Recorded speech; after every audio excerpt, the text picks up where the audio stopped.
À la suite de BFM Story, c'est le face-à-face. Luc Ferry, l'ancien ministre de l'Éducation nationale, bonsoir. Bonsoir. Face à Patrice Bessac, le porte-parole du Front de gauche. À l'instant, on montrait Jean-Luc Mélenchon et Hervé Morin à la raffinerie de Petroplus. Le défilé politique continue. Excusez-moi, mais c'est pas un peu ridicule? Surtout, ce qui est ridicule, c'est que des gens qui sont en responsabilité, ou qui l'ont été dans la période très récente, Hervé Morin en fait partie, viennent se pavaner, viennent pleurnicher alors qu'ils auraient pu l'éviter. Ça, c'est vraiment ridicule. Parce que, excusez-moi, dans l'affaire de la raffinerie, que le pétrole, les huiles dont on a besoin en France, soient produites ailleurs, au mépris des règles sociales et des règles écologiques, on est quand même dans l'absurdité du laisser-faire du marché. Donc Morin, il avait qu'à ouvrir sa bouche lorsqu'il était en responsabilité. Il a soutenu Sarkozy, il a soutenu ce gouvernement. Ils sont au pouvoir depuis 10 ans. Qu'ils s'en aillent, ils n'ont rien à faire. Alors, il faut être honnête, ce sont les syndicats qui ont invité les candidats à l'élection présidentielle. Bon, enfin, ils ne se sont pas fait prier pour y aller à Petroplus. Oui, de toute façon, cette agitation médiatique m'a toujours paru assez dérisoire. C'est vrai qu'aller se montrer, essayer de récupérer des voix dans ce type de circonstances, en effet, pas grand sens. Mais bon, c'est le fond de l'affaire qui est important. En même temps, les grévistes, pas la présence des politiques. Mais les grévistes ont raison de faire comme ça, parce que finalement, pour eux, c'est formidable. Toutes les caméras sont là. Ça fait partie de la médiatisation. Ça fait en effet, comme vous dites, les caméras sont là, mais c'est pas le fond du dossier. Sur le fond du dossier, l'État doit intervenir pour sauver Petroplus, parce qu'il y a plus de 500 salariés en jeu. Écoutez, moi j'ai toujours le sentiment que quand l'État intervient, c'est à nouveau des moulinets médiatiques. Je ne suis pas sûr qu'ils soient capables véritablement de sauver une entreprise. C'est l'éternel problème. Que peut faire l'État par rapport à ça? Je ne suis pas certain qu'il ait véritablement des marges de manœuvre réelles. Sur le fond du dossier, il y a d'abord des voyous, des bandits, Shell, qui ont vendu la filiale Petroplus à une autre entreprise pour leur faire le sale boulot. Qui va payer la dépollution ? Qui va payer le plan social? C'est ce que voulait éviter Shell. Donc il y a d'abord du grand banditisme dans cette affaire et il faut que la loi intervienne. Donc ça va aboutir à de nouveaux blocages de raffineries la semaine prochaine, c'est ce qu'on annonce du côté de Rouen. Mais, oui, c'est normal. C'est normal. Enfin, le conflit des raffineries est pas si lointain. C'est normal que les gens se défendent. Et en plus, ils se défendent au nom d'un principe juste. Est-ce que nous devons, en France, produire l'essence et les huiles dont nous avons besoin? La seule logique du système, c'est rechercher le salarié le plus mal payé. Donc on va produire à 10 000 km l'essence dont on a besoin ici pour rechercher le salarié le plus mal payé. C'est de l'écologie que l'on sacrifie, c'est du social qu'on sacrifie. À un moment donné, le tout marché, ça va. L'État, il doit assumer ses responsabilités. Les politiques, c'est pas juste fait pour dire on peut rien. Alors, c'est vrai que l'actualité sociale est très chargée en ce moment parce que c'est la crise. Il y a 4 millions de chômeurs et puis il y a des entreprises qui sont en difficulté. Petroplus et puis Sifrance. C'est le feuilleton. Il va se terminer lundi. On parle beaucoup de la responsabilité aussi des syndicats de la CFDT locale qui auraient été jusqu'au boutiste dans ce dossier. Vous l'avez suivi, Luc, ce dossier? Non, j'ai pas suivi. Je ne suis pas compétent sur le dossier. J'ai cru comprendre que ce qui était le projet aujourd'hui en discussion, c'est au fond un projet d'autogestion, si je comprends bien, c'est de reprise par les salariés eux-mêmes de l'entreprise. Oui, une scope. Voilà, bon, si ça marche, tant mieux. Moi, je suis ravi. Il faut les aider, alors, parce qu'ils demandent une aide publique, ils ont besoin d'argent. Oui, mais ils ne veulent pas faire de plan social. Et le but de l'opération, c'est d'éviter un plan social. Parce qu'encore une fois, on peut reprendre tous les salariés, 880 CDI. Mais, si vous voulez, le problème de fond dans ce type d'affaires, c'est que, et là, il y aura certainement un grand désaccord entre nous, qu'une entreprise soit dirigée par un collectif, par un soviet, par un conseil ou par un chef d'entreprise, ça ne change strictement rien.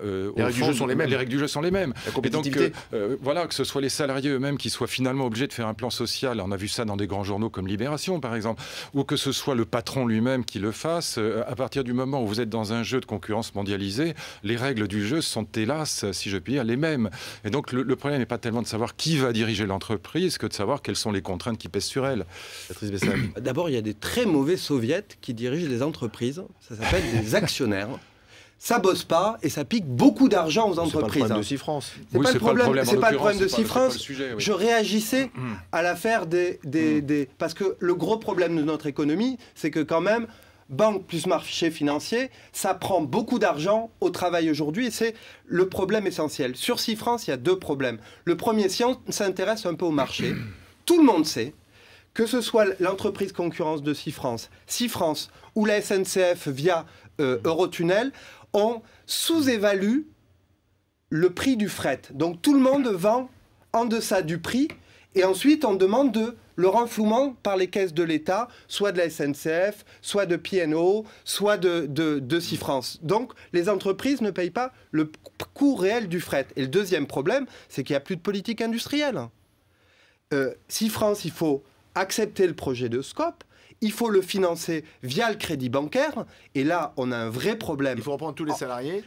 Oui, et on a un vrai... Et ça marchera, forcément. Mais c'est une entreprise qui est viable. Bah non, sinon il n'y aura pas de difficulté aujourd'hui.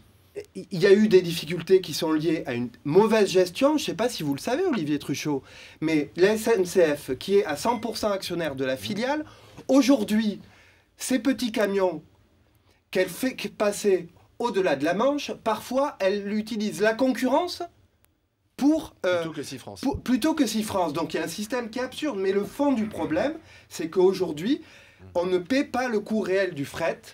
Et donc, toutes les entreprises du secteur sont en situation de déficit. On verra ce que décide le tribunal lundi. Avant de parler d'éducation et des propositions de Nicolas Sarkozy et celle aussi de François Hollande, là il y a deux projets qui s'affrontent, je voudrais quand même qu'on s'arrête un instant sur celle qu'on a célébrée aujourd'hui, Jeanne d'Arc. Ah oui, Jeanne d'Arc.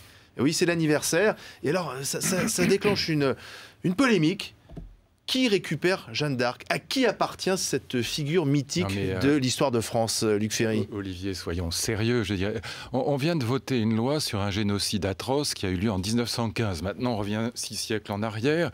Et pourquoi pas, à quand un grand débat national sur Ramsès II? Je veux dire, franchement, on n'en a rien à foutre. Ce qui est quand même hallucinant, c'est que... Ou Jeanne d'Arc, ça ne vous intéresse pas? Mais c'est pas ça. En soi, ça peut m'intéresser, mais c'est pas le débat politique. Il y a 9 millions de personnes qui, aujourd'hui, en France, vivent avec moins de 800 € par mois. On est dans une crise de l'Europe comme on n'en a jamais connu depuis la création de l'Europe. On a 1000 questions à aborder dans l'avenir et on est en train de ressasser des lois mémorielles, des devoirs de mémoire, des célébrations, des cérémonies qui, encore une fois, pour les historiens peuvent être éventuellement intéressantes, mais dont, encore une fois, pardon d'être un peu grossier, on a strictement donc rien à foutre. Donc le président n'aurait pas dû aujourd'hui aller dans les Vosges? Encore une fois, cette manie de ressasser le passé, je ne critique pas ici le président en particulier, mais cette espèce de capacité qu'on a à réinventer des polémiques qui n'ont absolument mais aucun rapport avec rien de ce qui nous intéresse véritablement sur le plan politique aujourd'hui, ou même sur le plan philosophique, ou sur le plan intellectuel. Franchement, c'est assez hallucinant, oui. Le Front de gauche se sent proche de Jeanne d'Arc, parce que Nicolas Sarkozy a dit tout à l'heure, elle n'appartient à aucun parti politique. Elle appartient à la pucelle, appartient d'abord à l'histoire, et elle est une figure de la résistance. Du peuple qui se lève pour résister, mais il y a dans il y a dans tous ceux tous les visages de Jeanne d'Arc oui, existent. Parce que d'un côté on dit qu'elle est ultranationaliste et vous dites que c'est une gauchiste, quoi. Mais au-delà de la discussion sur le symbole, il y a évidemment dans ce qui s'est passé aujourd'hui l'affaire politicienne. C'est-à-dire Nicolas Sarkozy a besoin des 20% du Front National pour être réélu s'il le veut, s'il peut encore l'espérer, président de la République. Donc, il est en train de capter un symbole et de faire écho à ce qu'a fait le Front National. C'est l'évidence. Ce que fait également Marine Le Pen. Oui, mais c'est l'évidence.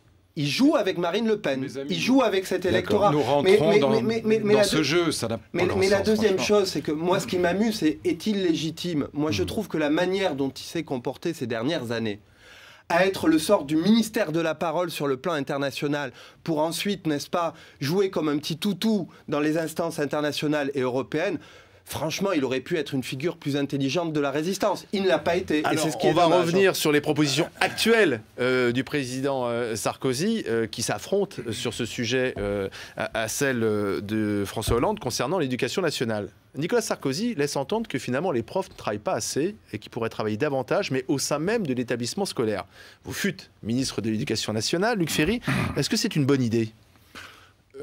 Sincèrement, je ne pense pas. D'abord, la question n'est pas de savoir si les profs doivent être plus présents dans l'établissement.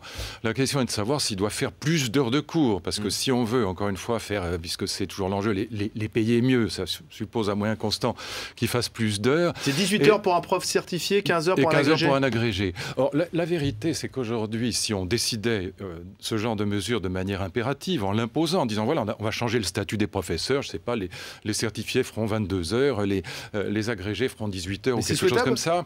Non, si on décide de l'imposer, moi je prétends que ça aura un effet pervers terrifiant, c'est que ça aggravera terriblement le problème numéro 1 du recrutement des profs dans le secondaire, c'est la crise des vocations pour l'enseignement.